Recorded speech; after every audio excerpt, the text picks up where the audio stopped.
Assalamualaikum warahmatullahi wabarakatuh. Alhamdulillahi rabbil alamin. Wassalatu wassalamu ala asrafil anbiya'i wal mursalin wa ala alihi wa sahbihi ajma'in. Rabbi shrah li sadri wa yassir li amri wahlul 'uqdatam min lisani yafqahu qawli. Rabbi habli hukman walhiqni bis shalihin. Bismillahilladzi la yadurru ma'asmihi syai'un fil ardi wala fis sama'i wa huwas samiul alim. Bismillahilladzi la yadurru ma'asmihi syai'un fil ardi wala fis sama'i wa huwas samiul alim. Bismillahilladzi la yadurru ma'asmihi syai'un fil ardi wala fis sama'i wa huwas samiul alim. Bismillahi tawakkaltu 'ala Allah la haula wala quwwata illa billah. A'udzu billahi minasy syaithanir rajim. Bismillahirrahmanirrahim. Alhamdulillahi rabbil alamin.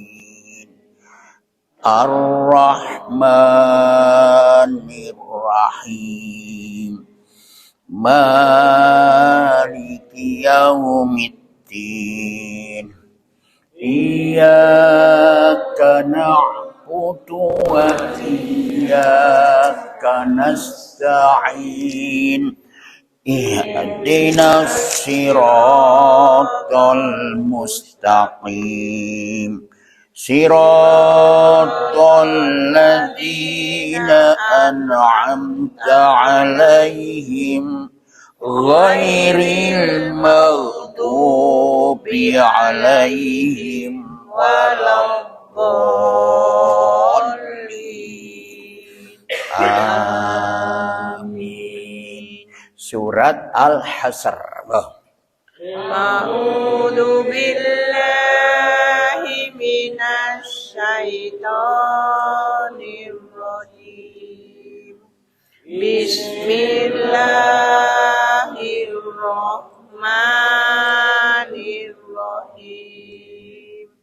Sabbaha lillahi ma fis samawati wa ma fil ardh wa huwal azizul hakim. Walladzi akhrajal ladzina kafaru min ahlil kitabi min diyarihim li awwalil hasr ma donantum ayyakhruju wa donnu annahum mani'atuhum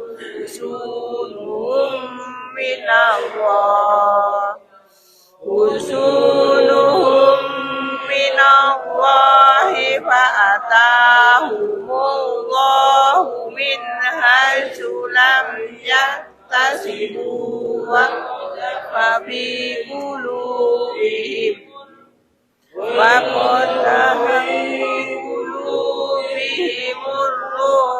yuribuna buyutahum bi aidihim wa aidil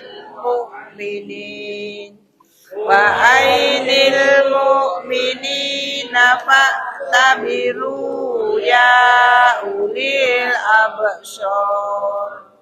Walaula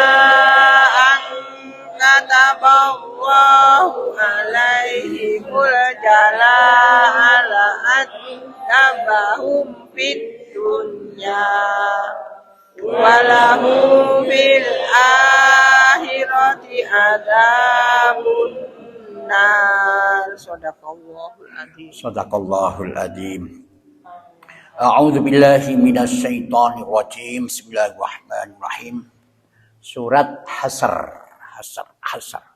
Hasar itu hasaro itu menghimpun. Jadi menghimpun untuk digiring, diserang, digiring untuk keluar dari itu. Hasar penyerangan. Hasyr. Surat ini jumlahnya 24 ayat. Ya, diturunkan di Madinah. Turun di Madinah. Intinya ini adalah isinya surat ini menerangkan tentang tuntunan untuk orang Islam, ya, untuk orang yang beriman, dan kedua adalah pelajaran atas kuasa Allah. Ya. Ketiga, janganlah kamu meninggalkan Allah. Apapun yang kamu lakukan, gantungkan segala kepada Allah. Gitu. Nah, cerita di dalam surat ini Hasyr itu adalah Bani An-Nadir. Bani An-Nadir. Pada saat Rasulullah hijrah dari Mekah ke Madinah, di daerah Madinah, di Madinah itu sudah ada orang Yahudi. Itu kuat-kuat itu ada 3. Antara lain yang pertama yang paling terkuat itu An-Nadir. Kenapa dikatakan kuat? Mereka itu punya benteng, kayak Jogja model benteng stesel apa itu. Itu ada lagi juga golongan Kaunakoh, Bani Kaunakoh. Ada juga Quraidah, Bani Quraidah. Ada 3 itu yang paling besar. Ada yang kecil itu Bani Amir itu. Itu orang Yahudi semua, Jadi Rasulullah di Madinah itu sudah ada orang yang kuat di sana itu. Nah, itu di Madinah. Nah, ini menceritakan tentang An-Nadir itu. Mengapa Bani Nadir ikut diceritakan di dalam surat ini? Mari kita pelajari. A'udzu billahi minasy syaithanir rajim. Bismillahirrahmanirrahim. Sabbaha lillahi ma fis samawati wa ma fil ard wa huwal azizul hakim. Diawali dengan sabbih itu bertasbih, mensucikan Allah. Jadi sabbah itu asalnya ngelangi, jauh dari tempat itu. Jauh tempat dari pinggiran ini, jauh ke tengah itu ngelangi. Artinya apa? Jauhkanlah, menjauhkan diri dari prasangka buruk kepada Allah, itu tasbih. Jadi bertasbih itu mensucikan Allah, tidak menyangka buruk. Kenapa demikian? Karena Allah Maha Pencipta, Allah Maha Tahu, apapun yang diberikan kepada kita oleh Allah itu, itulah yang terbaik. Ojo sampai duwe sangka buruk. Nah, balik-balik ada orang-orang yang bertasbih, subhanallah, subhanallah, subhanallah. Ya opo kok udah naik iki padha karo gak subhanallah. Opo udah naik. Ini pada karo itu sangka buruk. Dan kita harus alhamdulillah, apapun yang terjadi pada diri kita itu bersyukurlah pada Allah. Alhamdulillah. Alhamdulillah. Bahkan iku lo tiba alhamdulillah mek ngene tok. Alhamdulillah. Sampai ono sing mati jebret alhamdulillah aku ora mati begitu. Karena Allah yang Maha Tahu itu sabih. Jadi sabbahalillahi ma fis sama, mensucikan Allah, bertasbih lillah kepada Allah, ma fis samawati, ma apa fis samawati iku langit, wa malan apa fil ardi sing di jarun bumi. Jadi langit 7 sampai apa yang ada di langit dan di bumi, semua yang ada di bumi itu bertasbih mensucikan Allah. Nah, kalau kita lihat dari sini ini seolah-olah memang itu benda-benda yang tidak bernyawa itu bertasbih. Itu hidup. Gitu? Hidup. Coba seperti Nabi Daud ya. Nabi Daud dengan gunung-gunung itu bertasbih bersama gunung. Kalau di surat Isra, tusabbihu lahus samawati wal ardu wa man fihin wa immi syai'in illa yusabbihu bihamdi walakin la tafqahuna tasbihahum. Semua yang ada di langit dan di bumi semua itu bertasbih padha macakno. Tetapi bacaan tasbih itu kamu tidak tahu bagaimana bacaan tasbihnya itu. Itu tidak tahu. Kamu tidak bisa. Nah, kalau kita lihat berarti benda apapun yang diciptakan oleh Allah itu hidup. Maka itu berikan hak hidup. Inilah kewajiban manusia yang diberikan akal untuk memberikan hak hidup pada masing-masing. Apapun yang ada di muka bumi, di langit itu. Ya, satu.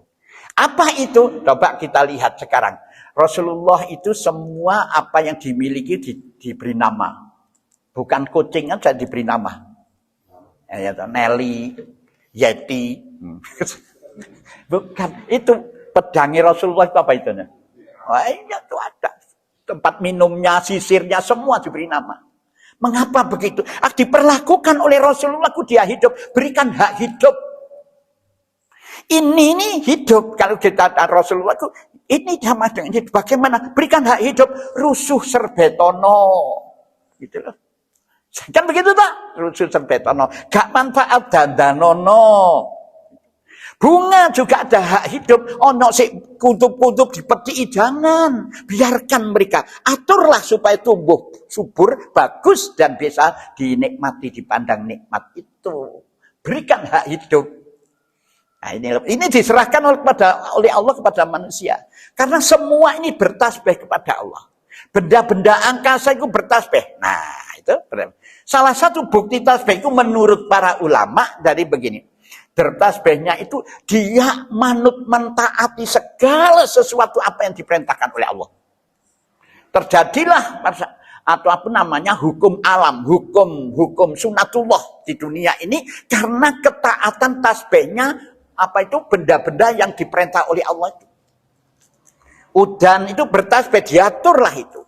Coba matahari, peredaran bulan, bumi, bintang dan sebagainya itu tidak terjadi tabrakan, diatur oleh Allah. Jam sekian di sini, jam sekian, ojo sampai melenceng. Tasbih semua. Mensucikan Allah. Taat kabeh karo Gusti Allah. Tidak pernah beleset sama sekali. Pernah jam 12 malam muncul matahari? Gak pernah. Masih jenengan jaluk, ya Allah keluarkan matahari jam 12 malam. Gak mungkin.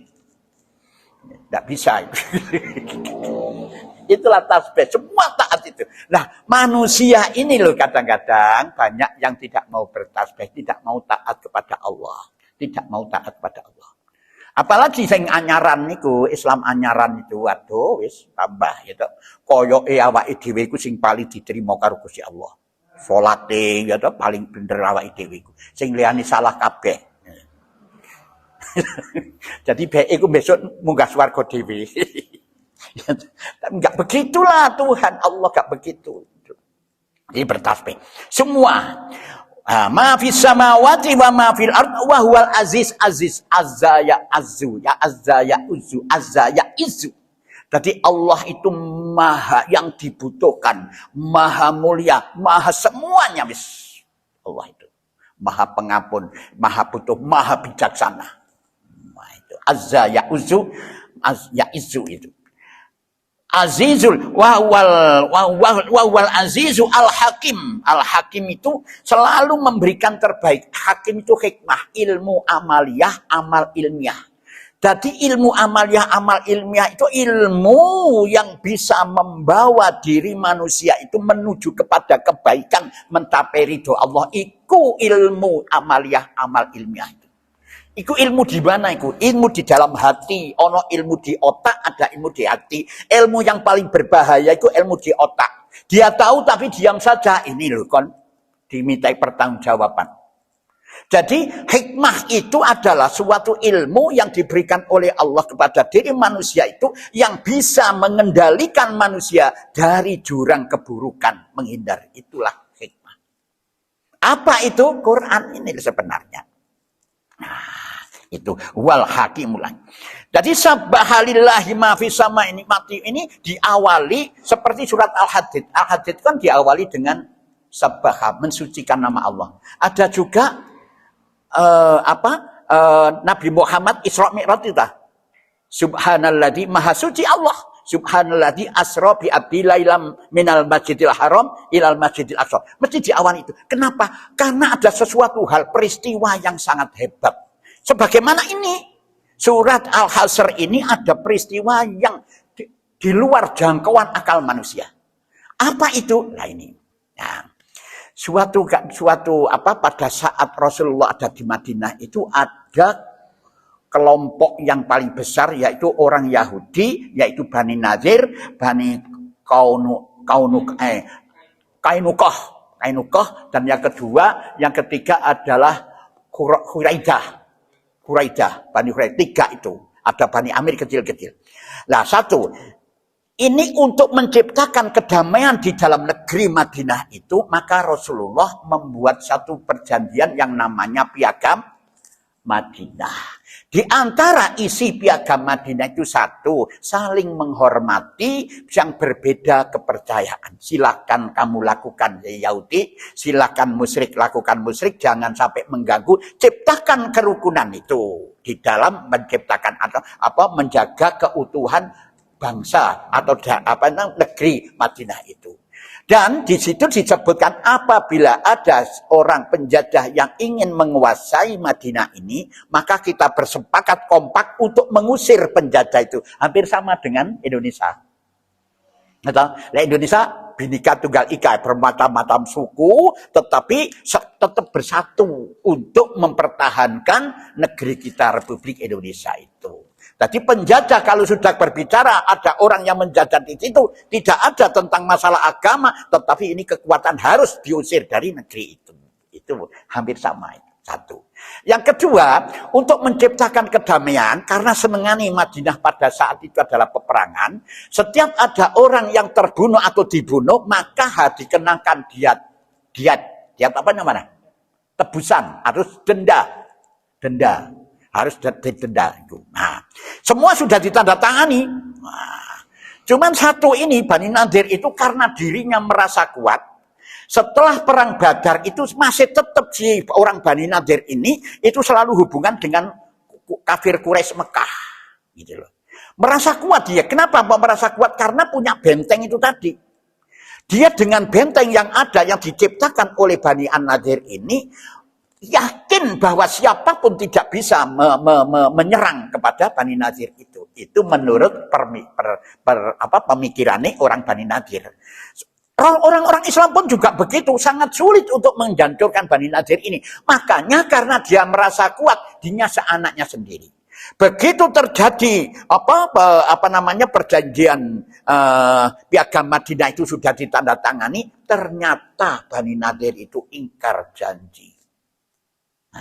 Ingkar janji. Sudah didiamkan. Begitu terjadi permusuhan antara Bani Nadir dengan Bani Amir, itu terjadilah Bani Amir dibunuh 2 orang. Sehingga sesuai dengan perjanjian itu, siapa yang membunuh dikenakan bayar diat denda. Untuk diberikan pada Rasulullah datanglah ke situ. Ke Bani Nadir. Di saat Rasulullah bersama-sama dengan sahabat Abu Bakar, Umar, Ali datang ke Bani Nadir, dipersiapkanlah oleh orang Bani Nadir itu dipersilakan duduk, tetapi di atas itu diberikan batu besar dari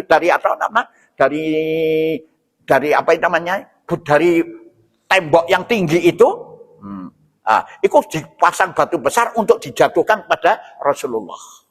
Nah, begitu Rasulullah duduk, diberitahu oleh Allah melalui malaikat Jibril, Muhammad, di atas itu kamu akan dijatuhi batu yang besar untuk dibunuh oleh orang Bani Nadir. Pulanglah Rasulullah, diam, langsung pulang. Begitu pulang, dekat antara Madinah dengan benteng Bani Nadir itu dekat sekitar 2 mil. Itu 2 mil. Dekat jalan, pulang. Langsung Rasulullah memerintah serang itu. Seranglah orang Bani Nadir itu. Diancam kalau tidak keluar dari Bani Nadir itu, dari sarang di benteng itu, maka akan dibunuh itu. Wah, begitu. Rasulullah menyematkan itu. Akhirnya diserang oleh Rasulullah. Nah, tidak mau keluar sampai diberikan batas itu, ada yang mengatakan 10 hari, ada yang mengatakan 3 hari. Kalau tidak keluar jangka waktu 10 hari, maka akan dibunuh. Diserang akan dibunuh. Dihabiskan semua itu. Wah, akhirnya dia tidak keluar. Tidak keluar, dia merasa bahwa orang-orang Islam nggak bisa masuk di benteng itu. Oleh Rasulullah itu tanduran-tanduran kurma sing bagus-bagus tebangi oleh Rasulullah. Ditebangi semua. Maksudnya apa? Ini dibuat jalan untuk masuk ke benteng itu. Maksudnya Rasulullah. Tetapi itu tidak bisa masuk, ditebangi semua. Karena orang-orang orang Bani Nadir, orang musyrik itu senengane donya, itu merasa itu donya ini dihancurkan oleh Rasulullah. Kurma-kurma kebun kurma ini, maka dia mengecam Rasulullah. Dan Muhammad itu menghancurkan begini macam-macam. Tapi itu tidak dihancurkan semuanya oleh Rasulullah. Hancur. Begitu hancur dia merasa takut. Ada di dalam benteng itu merasa takut. Ya opo ini akhirnya dia menyerahkan diri keluar dari itu. Lah inilah kejadian-kejadian yang aneh. Yang tidak mungkin bisa terjadi ternyata bisa terjadi. Nah kita lihat sekarang. Walladzi akhrajal ladzina kafaru min ahlil kitab min diyarihim li awwalil hasr ma dzanantum an yakhruju wa dzannu annahum mani'atuhum khusunuhum minallahi fa'atahumullahu min haitsu lam yahtasibu faqadhafa fi qulubihim wa qadhafa fi qulubihimur ru'bah yukhribuna buyutahum bi aitihim wa aitil mu'minina fa'tabiru ya ulil absar. Walladzi dialah alladzi yang mengeluarkan orang-orang kafaru wong kafir min ahlil kitab, di antara ahlil kitab Yahudi. Orang ahli kitab, orang kafir ahli kitab Yahudi. Min diyarihim, dari kampung mereka, dari tempat tinggal mereka yaitu di Madinah. Li awalil hasr, pada saat pengusiran pertama. Nah ini, pengusiran pertama itu pada saat itu. Kapan yang keduanya? Pada saat nanti Sayyidina Umar.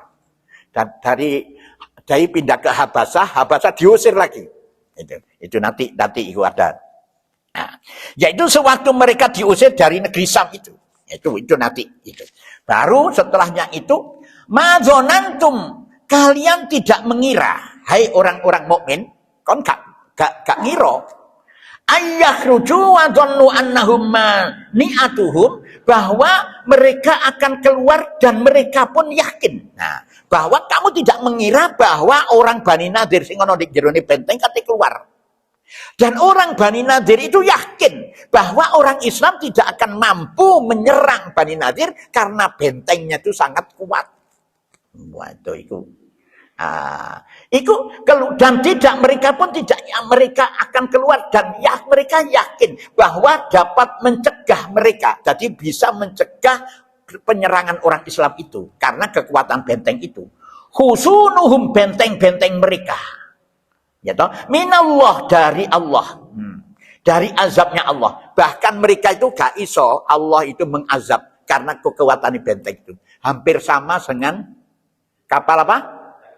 Titanic, kapal Titanic. Begitu menciptakan kapal yang canggih dan besar, wah dia mengatakan wis gak mungkin ombak bisa menenggelamkan ini. Nah itu sombong modok karo iki. Nah itu. Kenapa kok terjadi begitu? Karena dia hanya cuma mengangan-angan otaknya saja, tidak dan disertai dengan keimanan. Itu dari Allah. Fa'atahumullah, maka Allah mendatangkan kepada mereka.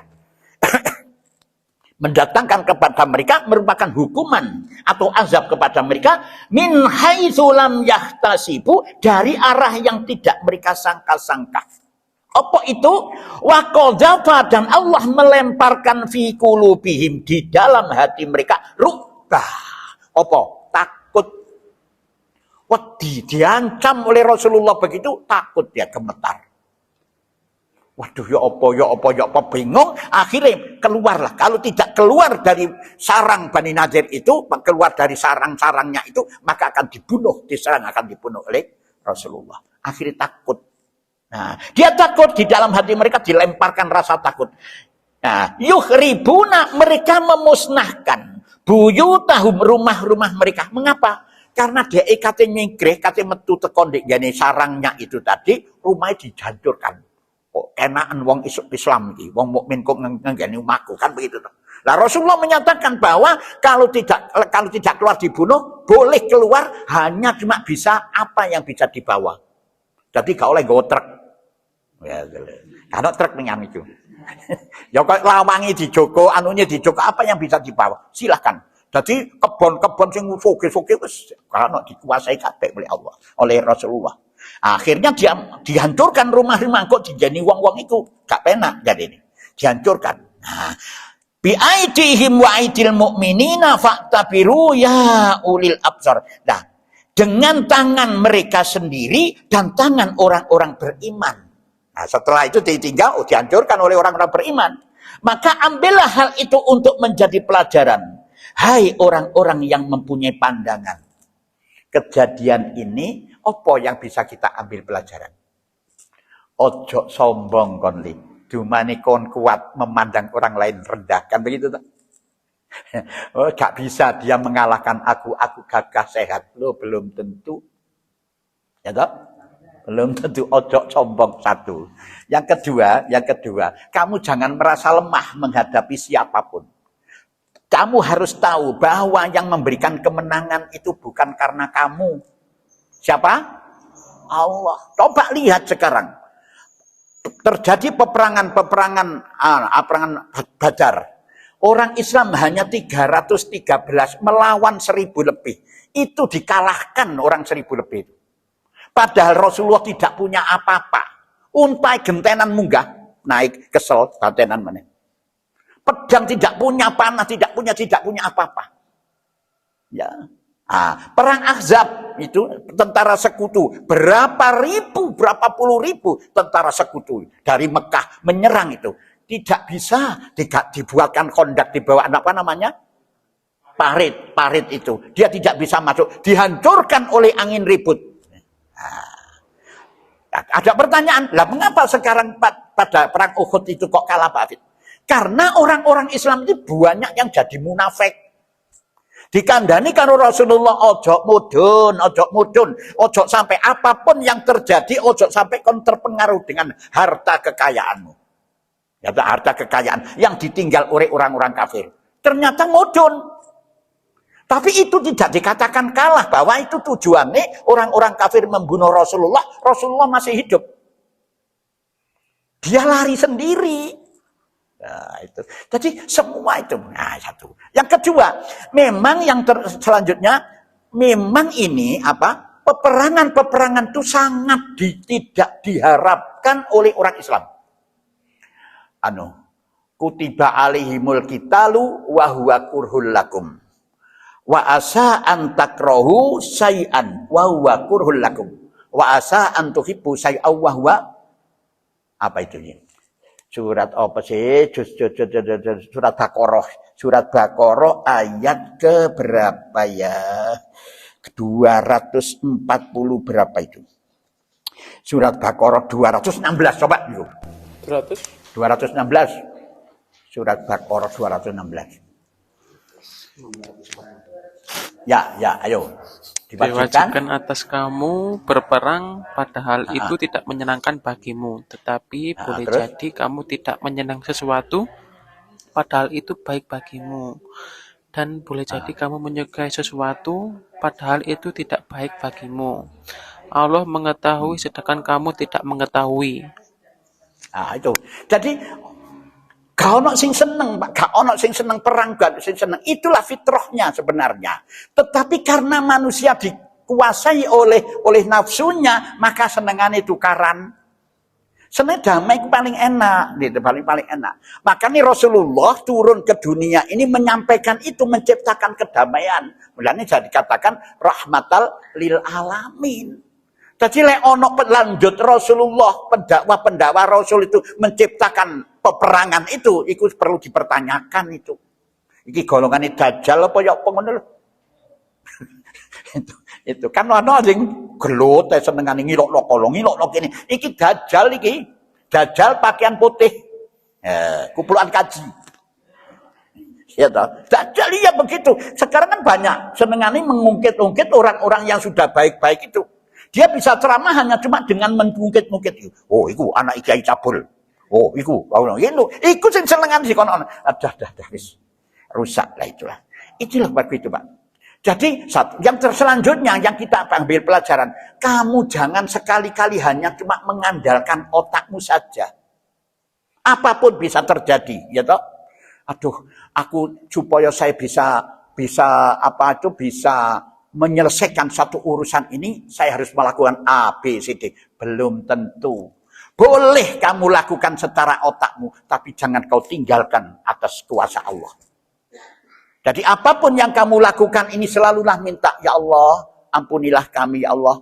Aku ingin untuk menyelesaikan hutangku lah paribasanya, supaya hutangku lunas. Aku akan melakukan pekerjaan ini. Tolonglah kami, ya Allah. Jangan hanya cuma mengandalkan otakmu tanpa bantuan pertolongan Allah. Sebab itu semua tidak akan lepas dari pertolongan Allah Subhanahu wa Ta'ala. Ini seringkali terjadi, gitu. Banyak orang-orang yang disangka dengan perhitungan akal manusia. Oh, gak iso golek pangan hari ini. Kenapa? Karena semua kakinya tidak ada, tangannya tidak ada. Ternyata istrinya 2.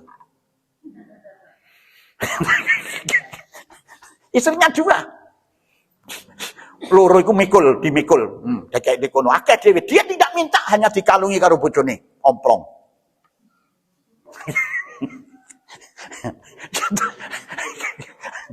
Dikalungi omplong utawa ampone didekek ngarepe. Wis mbok duwike. Nah, ini begitulah Pak. Jadi jangan kita ini hanya mengandalkan, semua andalkanlah pertolongan Allah.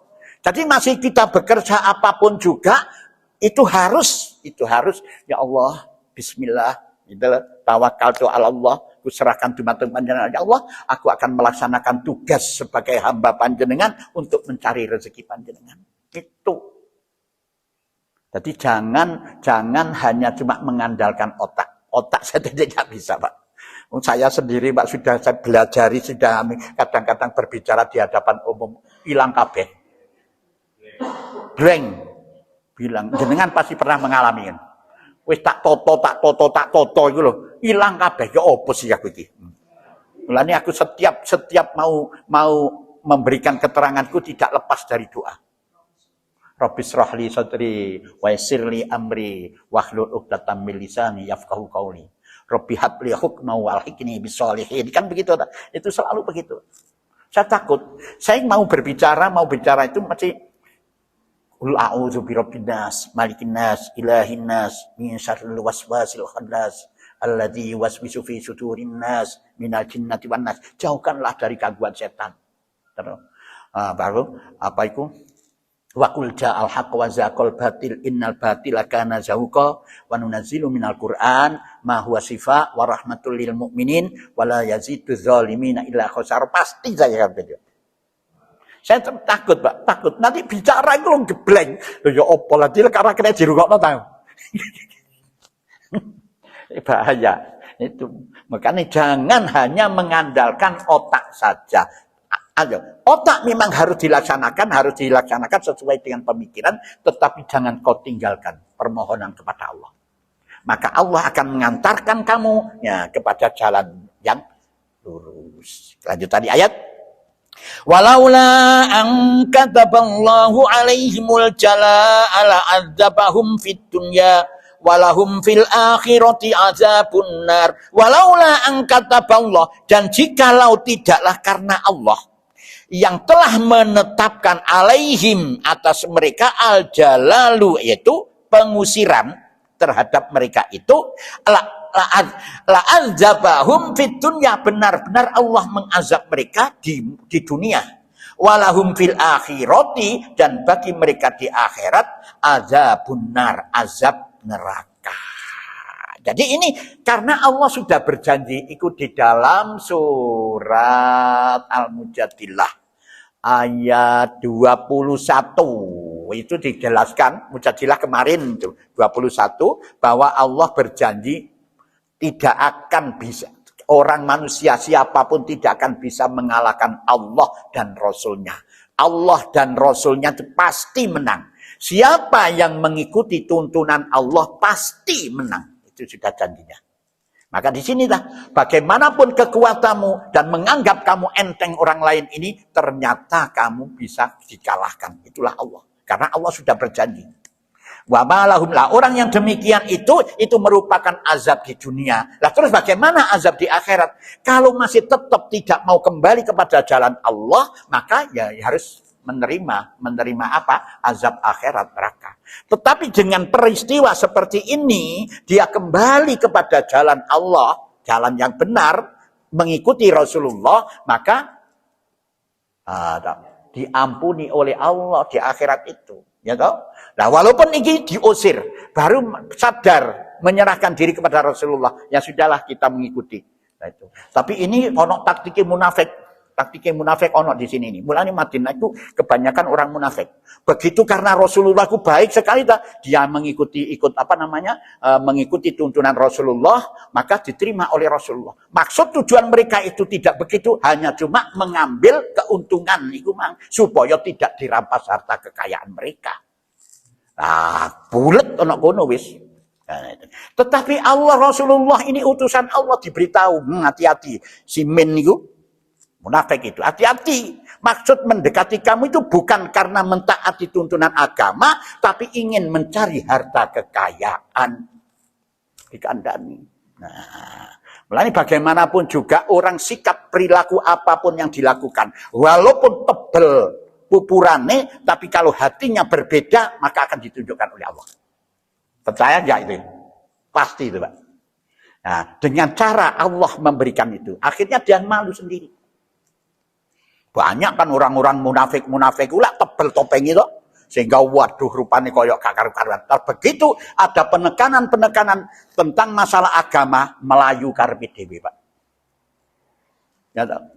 Melayu karepe dhewe, yo gak kan dhewe. Coba sekarang koyok waduh koyok alim-alimo, begitu nyata tekanan kongkon ngimami. Boten pun jenengan boten. Iya koyok alim-alimo gitu. Iya, kalau siap. Moro kita terang tentang Quran. Melayu karepe dhewe. Benjing mawon. Begitulah.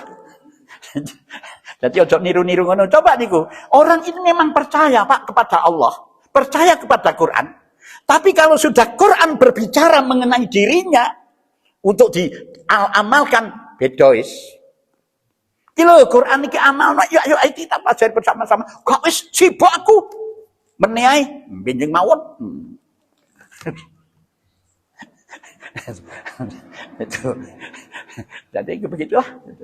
Nah, inilah yang bisa saya sampaikan. Mungkin ada yang perlu tanyakan. Monggo silakan. Silakan terbuka saja.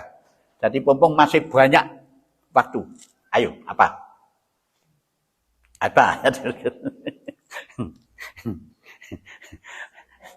Ya. Di dunia ya Pak ya. Ya. Itu termasuk hidup. Yang saya ingin tanyakan itu seperti batu itu loh Pak. Itu tumbuh dari kecil lalu membesar atau dari begitu, besar ke kecil. Ya, begitu ada yang besar ada yang kecil. Seperti itu yang saya tanyakan. Dari SD dulu saya pernah tanya pada guru saya, tidak dijawab. Ya, memang tidak ada. Untuk menjawab itu kesulitan. Gak ada keterangan di dalam Al-Quran. Tapi kalau menurut penyelidikan itu dari besar menjadi mengecil. Karena besar itu terus bergesekan, akhirnya menjadi kecil. Nah, sekarang Al-Hadid itu besi. Al-Hadid kalau di dalam Quran ini diturunkan. Ya toh? Bukan dari merupakan tambang. Hadid, besi. Besi itu begitu. Besi itu bukan tambang, tapi diturunkan. Berarti ada yang mempelajari bahwa itu karena serpihan-serpihan benda-benda angkasa yang jatuh ke bumi. Nah itu saya tidak tahu bagaimana. Cuma ya, memang ada seorang ilmuwan yang menyelidiki itu.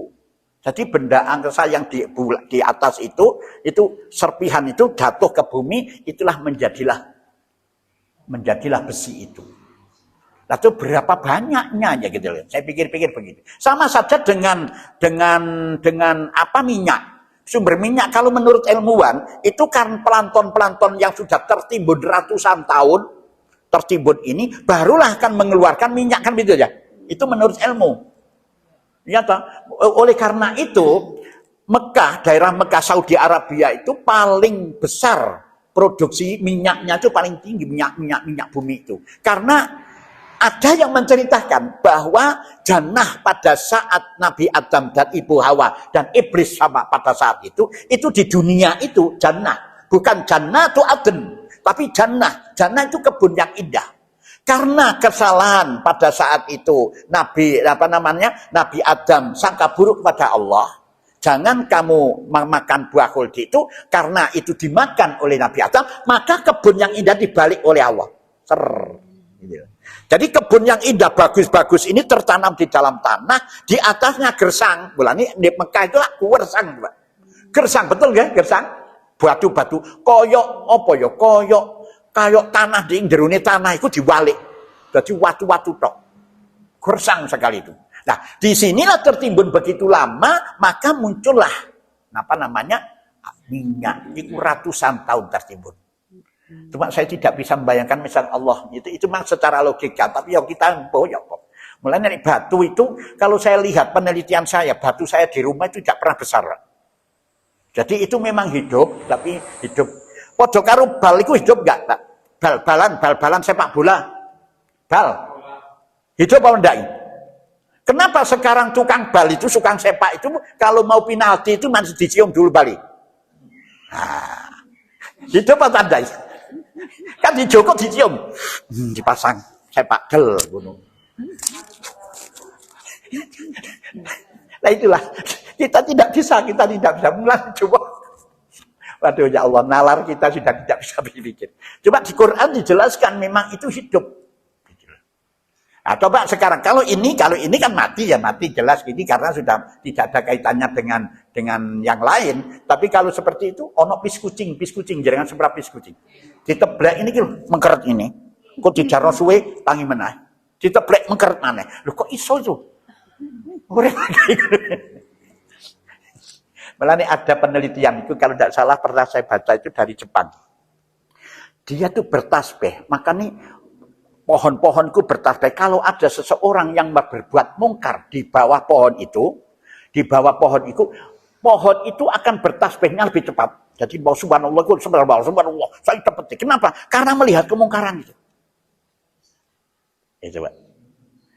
Aduh, gak bisa ngukur ya opan ini ya karena ya begitulah Allah. Nah, gunung itu berjalan enggak? Berjalan itu. Ya, laut coba jenengan ambilane aku seneng ayo nang laut, ayo nang kan. Kenapa sih? Itu koyok hidup. Laut itu kalau di Segoro Kidul, rasanya koyok keting ngemplok menungso. Waduh ya Allah. Begitu ya. Ya, jadi itu kalau menurut saya batu itu dari besar mengecil, gitu. Ya memang faktor kecilnya itu banyak, apalagi kalau sudah dipegang oleh manusia, didadekno cilik, dipangan karo menungso, dimut jadi cilik wis. Guwete dipentungi duer baru jadi cilik didol. Itu. Ya itulah. Jadi jawaban yang pasti saya tidak tahu itu. Jadi karena tidak diterangkan di dalam Quran itu. Tapi selalu ada batu itu. Gitu. Apalagi kalau banjir itu kan begitu. Banjir itu rezekinya wong tukang kali. Gitu. Sing asale gak ono batu, gak ono apa ono batu, ono wedi, rezeki. Jadi bencana membawa rezeki, nah. Saya lagi mau tanya? Ya.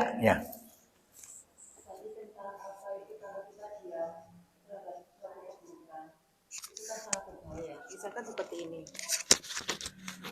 Kita berada dalam suatu angkutan umum gitu ya. Ada copet gitu ya. Copet itu kita tahu itu mau mencopet, tapi kan kita diam. Kita nggak mungkin mau ngomong. Misalkan sopir saja yang tahu, sopirnya tahu kalau itu mau copet. Tapi kalau sopir itu nanti menegur copet, otomatis yang sopir itu nanti yang diancam oleh copetnya itu. Itu kan memang sudah menjadi sudah memang seperti itu kan yang terjadi. Jadi kita diam karena kita itu ingin mencari aman, itu gimana? Nah, memang gini, ya kalau toh memang tidak ada kemampuan, kan di dalam hadis itu, kalau kamu melihat kemungkaran, maka robahlah dengan genggaman tangan. Artinya apa? Dengan kekuasaan. Aku tidak ada kuasa untuk melakukan itu. Maka robahlah dengan ucapan, dengan lesan. Aku takut dengan lesan itu. Maka robahlah dengan hati. Apa berdoa kepada Allah. Ya Allah, berikan keselamatan mereka. Ya Allah, jangan sampai terjadi copet itu.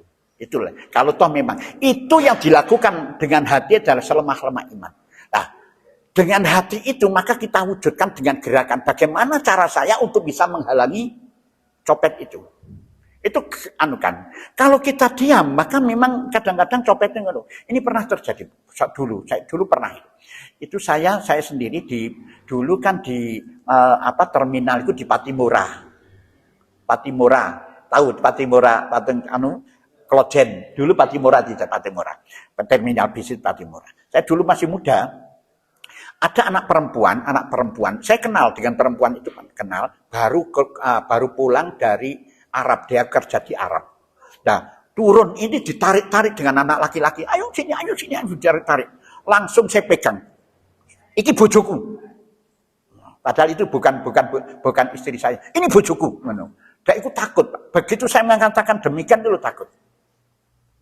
Makanya gini, kalau kita tidak ada reaksi apa-apa,